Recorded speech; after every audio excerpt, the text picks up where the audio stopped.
I mean, the whole sort of purpose of theatre and arts is always to sort of get people to reflect on who they are and express themselves and tap into their creativity and start to unfold their full potential. So for me, it all fits together, really. And having got a theatre background myself, I really felt that this was one of the very best ways to help people to do that.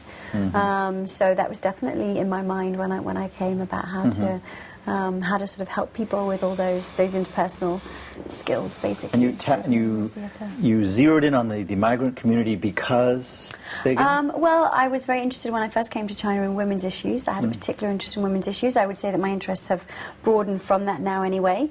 I would say that I'm really interested in individual empowerment and really people sort of unfolding their full potential.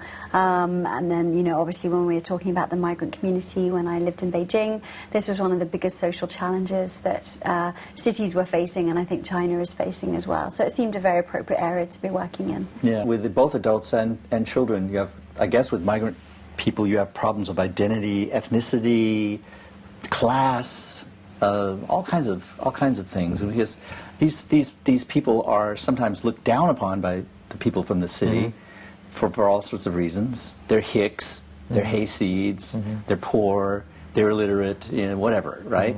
So, so when you deal with them, are you thinking in those terms that this is like a minority and ethnic and class issue, that you're like in the U.S. there's a lot of interest in developing certain communities, giving them a sense of empowerment, a sense of pride, especially minorities that have been kicked and pushed down for a long period of time.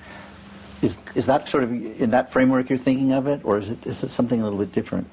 Well, I mean, there's a degree of that, but I think it's like what I said before. It's about not necessarily looking at a particular group as being impoverished or lacking in something as opposed to another group who maybe has more of something, but to really understand that this is a community that we want to work with and engage, and realize that there's potentials across both ways as well. That there is an energy and a dynamism about bringing people together around this issue, and not necessarily saying which group has more to offer or not. That's definitely not the case, but to explore potential and as well as the challenges as well. Yeah.